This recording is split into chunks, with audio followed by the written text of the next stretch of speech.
ahead of the debate on multilateral cooperation today at Security Council. And I begin by stating the obvious.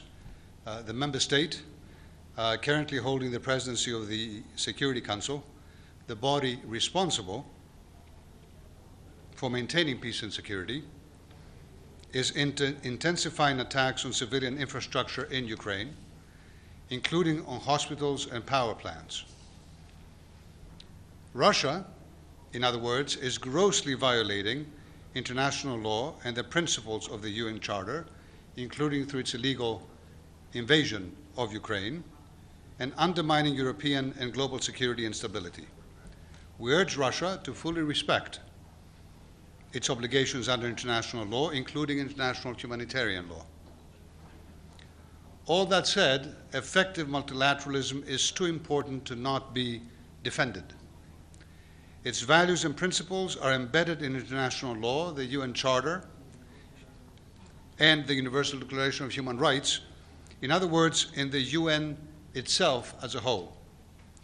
Effective multilateralism means ensuring that international law and the UN Charter apply to all states in the same way. That might does not make right. The European Union's member states are doing their utmost to live up to our commitments. We are financing 1/4 of the UN regular budget, as well as that of UN agencies, while accounting for only 6% of the world's population and only 18% of the world's GDP. We are the world's largest provider of official development assistance by far, accounting to 42% of global ODA last year alone. Our initial humanitarian aid for 2024 alone already exceeds $2 billion. Our funding to UNRWA accounts for over 40% of the agency's budget. We are committed to multilateralism not just in words, but in action. And we call on all member states, including those championing multilateralism so loudly today, to step up their own contributions to the UN's essential work. We're also proudly among the UN's closest partners in crisis management and peace operations. The European Union works in over 25 crisis contexts, providing mediation and supporting dialogue around the world. Despite Russia's grave violations, multilateralism still offers great hope if we defend it. Together with our partners around the world, we will continue to address the many global crises we are facing, from the Russian war of aggression against Ukraine to Gaza and the Middle East, from Sudan to the DRC, from Haiti to Myanmar. In closing, we pay tribute to the courage and professionalism of UN staff around the world, dedicated to defending the UN Charter and protecting those most in need, sometimes with their own lives. Thank you.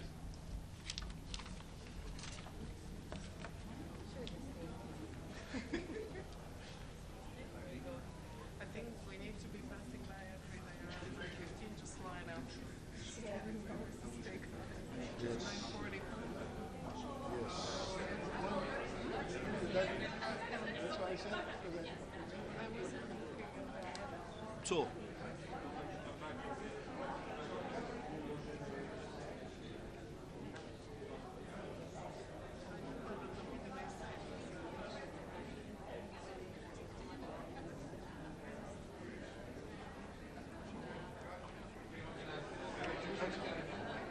shall we?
All right, good morning, everyone. I would like to read out a statement on behalf of the governments of Ukraine, Albania, Andorra, Argentina, Australia, Austria, Belgium, Bosnia and Herzegovina, Bulgaria, Canada, Croatia, Cyprus, Czechia, Denmark, Estonia, Finland, France, Georgia, Germany, Greece, Iceland, Ireland, Japan, Italy, Israel, Latvia, Liberia, Liechtenstein, Lithuania, Luxembourg, Malta, Marshall Islands, Micronesia, Monaco, Montenegro, the Netherlands, New Zealand, North Macedonia, Norway, Poland, Portugal, Republic of Korea, Republic of Moldova, Romania, San Marino, Slovakia, Slovenia, Spain, Sweden, the United Kingdom, the United States of America, and the European Union. In a few minutes, the Russian Federation will hold a UN Security Council meeting on multilateral cooperation for a more just, democratic, and sustainable world order, against the background of its brutal war of aggression against Ukraine. The topic of debate is another clear demonstration of Russia's hypocrisy. Today's meeting must not distract the international community from Russia's flagrant violations of the UN Charter and its abuse of the UN Security Council, while cynically attempting to present itself as the guardian of the multilateral order. We reiterate our resolute condemnation of the Russian Federation's aggression against Ukraine and reaffirm our unwavering support for Ukraine's political independence, sovereignty, and territorial integrity within its internationally recognized borders. In the true spirit of multilateral and international cooperation, we support the international efforts toward peace in line with international law, such as the Summit on Peace in Ukraine, held in Switzerland, presented such a vision. The summit concluded with a communiqué signed by over 90 countries and institutions, with a focus on food security, nuclear security and safety, and humanitarian issues, including the return of thousands of Ukrainian children, whom Russia has forcibly transferred or deported. Russia has also arbitrarily detained thousands of other Ukrainian civilians.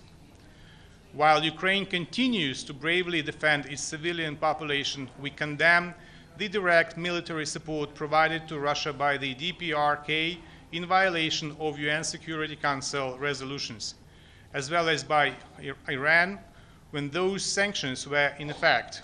Belarus continues to make its territory and infrastructure available to Russia. We call on any UN member state providing material support to Russia's war effort, including dual-use materials such as weapons components, equipment, and raw materials, to cease all material and political support to Russia's war effort. The Russian Federation's continued illegal actions and blatant hypocrisy undermine multilateral and international cooperation, demonstrate complete disregard for the UN Charter, Security Council resolutions, and the global non-proliferation regime, exacerbate regional tensions, and endanger international peace and security. We welcome the adoption of the UNGA resolution entitled Safety and Security of Nuclear Facilities in Ukraine, including the Zaporizhzhia nuclear power plant, which is supported by 99 countries. This resolution sends a powerful signal to Russia, which has the damning distinction of being the first country in history to forcibly seize a nuclear power plant. We continue working together to ensure nuclear safety and security in Ukraine. We reaffirm our full support for the efforts by the International Atomic Energy Agency and its Director General to ensure the safety and security of the ZNPP. We also reiterate our urgent demand that the Russian Federation withdraw its military and other unauthorized personnel from the ZNPP and immediately return the plant to the full control of the sovereign and competent authorities of Ukraine to ensure its safe and secure operation. We reiterate our call for the Russian Federation to end this senseless war against Ukraine and to ensure the full, immediate, and unconditional withdrawal of all Russian forces and military equipment from the territory of Ukraine within its internationally recognized borders. We will continue working together on implementing the vision of a comprehensive, just, and lasting peace based on the UN Charter, and on ensuring accountability for the crime of aggression, war crimes, and crimes against humanity. And I thank you. Right? Thank you all. Sergey, well done.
Обычно включают.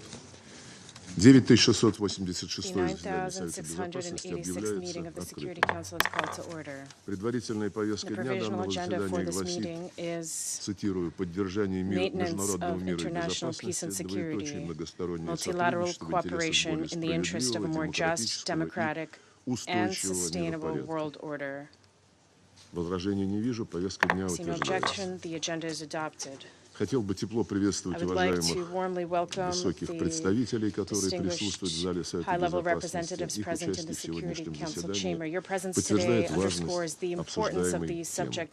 В соответствии с правилом 37 временных правил процедуры Совета я приглашаю принять участие в заседании представителей Австралии, Бангладеш, Беларуси, многонационального государства Боливии, Бразилии, Венгрии, Hungary, the Bolivarian Republic of Venezuela, Vietnam, Ghana, Guatemala, the Dominican Republic, Egypt, India, Indonesia, Iraq, the Islamic Republic of Iran, Kazakhstan, Cambodia, Kuwait, Cuba, the Maldives, Morocco, Nepal, Nicaragua, the United Arab Emirates, Pakistan, Saudi Arabia, Serbia, Syrian Arab Republic, Thailand, Timor-Leste, Turkey, Uganda, Philippines, Chile, Ethiopia, and South Africa to participate in this meeting. It is so decided. In accordance with Rule 39 of the Council's Provisional Rules of Procedure, I invite the head of the delegation of the European Union to the United Nations,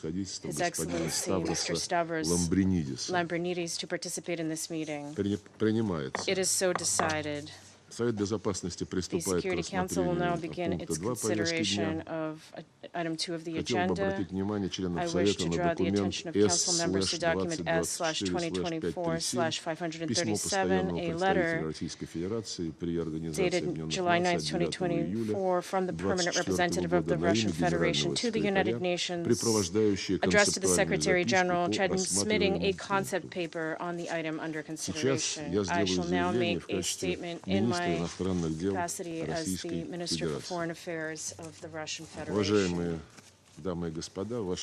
Ladies and gentlemen, Your Excellencies, today, the very foundations of the international legal order, strategic stability, and the UN-centric system of global politics are being put to the test. It will be impossible to resolve the conflicts that are multiplying without getting to their root causes and restoring faith in our ability to join forces for the common good and justice for all. Let us be frank. Not all states represented in this room recognize the key principle of the UN Charter, the sovereign equality of all states. The United States has long, through the words of its presidents, declared its own exceptionalism. This also applies to Washington's attitude towards its allies, from whom it demands unquestioning obedience, even to the detriment of their national interests. Rule America. That is the essence of the notorious rule-based order, which is a direct threat to multilateralism and international law. Most important components of international law, the UN Charter and the decisions of our Council, are interpreted by the collective West in a perverse and selective manner, depending on what instructions are handed down from the White House. And many Security Council resolutions are outright ignored. These include Resolution 2202, which endorsed the Minsk agreements on Ukraine, and Resolution 1031, which endorsed the Dayton Agreement on peace in Bosnia and Herzegovina on the basis of the principle of equal rights for the three constituent peoples and two entities. Sabotage of resolutions on the Middle East can be discussed endlessly. It suffices to mention Anthony Blinken's statement in an interview with CNN in February 2021 in response to a question about what he thinks about the decision of the previous U.S. administration to recognize the Syrian Golan Heights as belonging to Israel. And I will refresh your memory for those of you who may have forgotten. In response to that question, the Secretary of State said, leaving aside the question of legality, from a practical standpoint, the Golan Heights are very important to Israel's security, end of quote. And this, in spite of the fact that UN Security Council Resolution 497, which remains in force and which we are all very familiar with, qualifies Israel's annexation of the Golan Heights as illegal. However, according to those very rules, we should, to quote Anthony Blinken, leave aside the question of legality. And of course, everyone remembers the statement of U.S. Permanent Representative regarding the fact that Resolution 2728 of March 25th, demanding an immediate ceasefire in the Gaza Strip, is not legally binding. In other words, these American rules are more important than Article 25 of the UN Charter. In the last century, George Orwell, in his story Animal Farm, already presaged the essence of this rule-based order. I quote, "All animals are equal, but some are more equal than others," end of quote. If you fulfill and obey the will of the hegemon, you're permitted to do anything you wish, but if you dare defend your national interests, you will be declared a pariah and sanctioned. Washington's hegemonic policy has not changed for decades. Every Euro-Atlantic security arrangement, without exception, has been based on ensuring U.S. dominance. This has included the subjugation of Europe and the containment of Russia. The main role in this was assigned to NATO, which eventually subjugated the European Union, which was presumably created for Europeans, and shamelessly privatized OSCE institutions in flagrant violation of the Helsinki Final Act.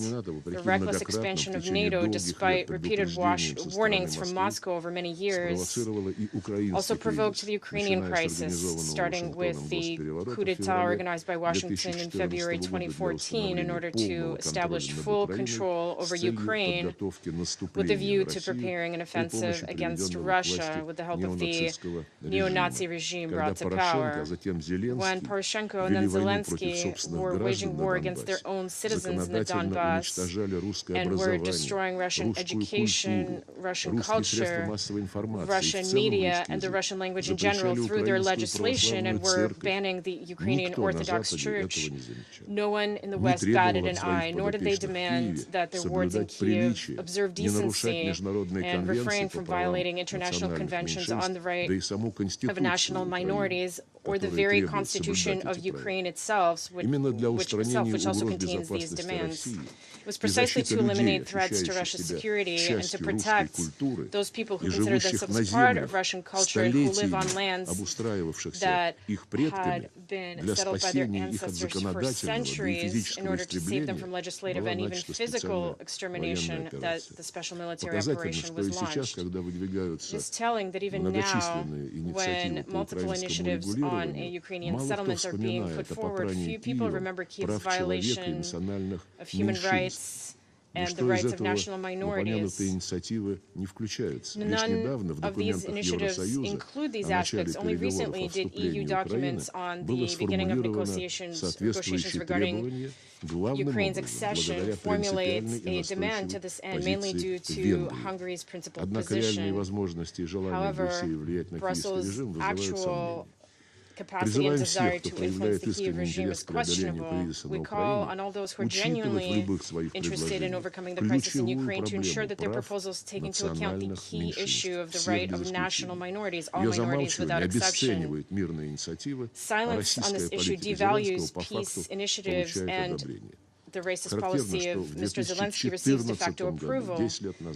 It is typical that 10 years ago in 2014, Zelensky said, if the people in the east of Ukraine and Crimea want to speak Russian, let them be, leave them alone, let them speak Russian legally. Language will never divide our homelands. End of quote. Since then, the U.S. has successfully re-educated him, and as early as 2021, Zelensky, in one of his interviews, demanded that those who feel a sense of affinity with Russian culture get out and go to Russia for the future of their own children and grandchildren. I appeal to the masters of the Ukrainian regime, make sure that it complies with Article 1.3 of the UN Charter, which guarantees the fundamental rights and freedoms of all people without distinction of race, sex, language, or religion. Dear colleagues, the North Atlantic Treaty Organization is not content with the war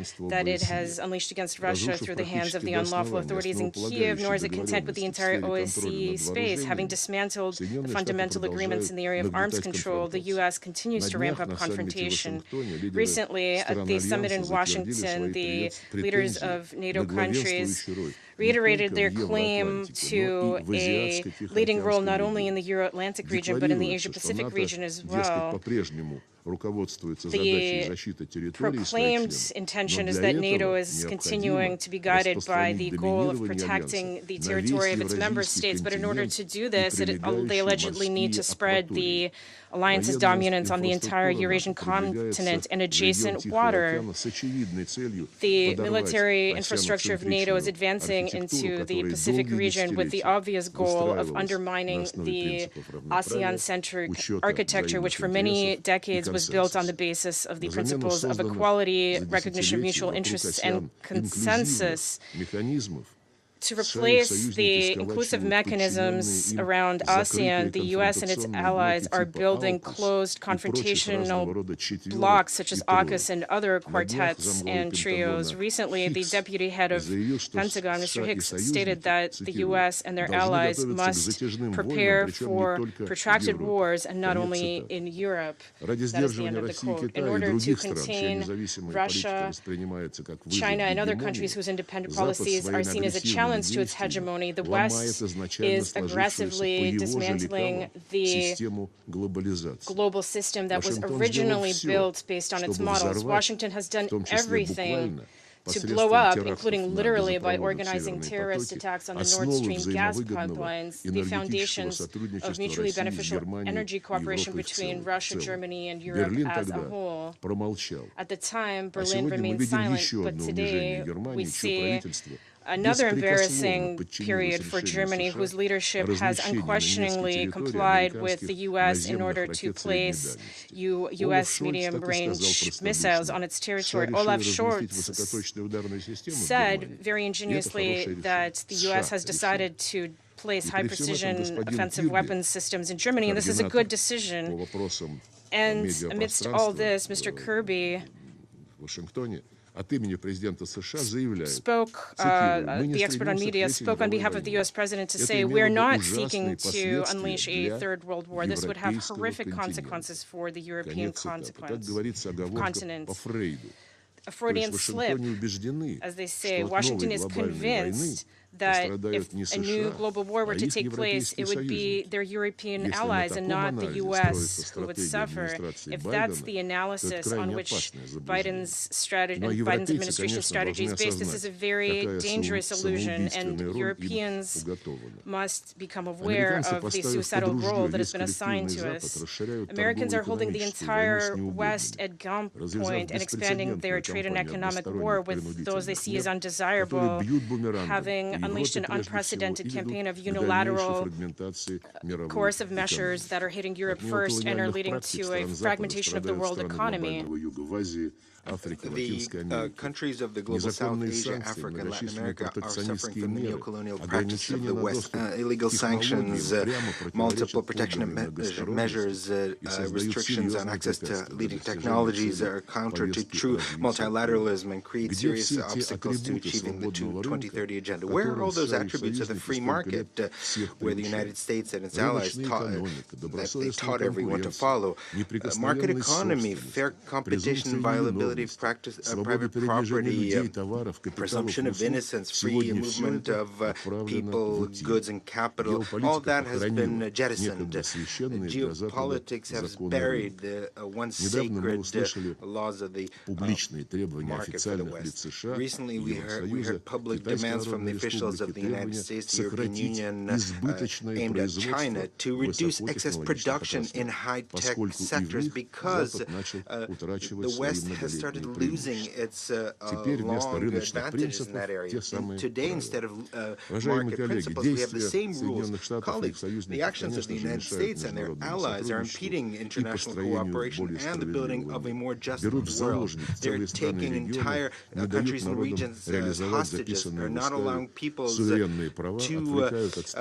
fulfill their sovereign rights enshrined in the UN Charter, and distracting from the necessary joint efforts to regulate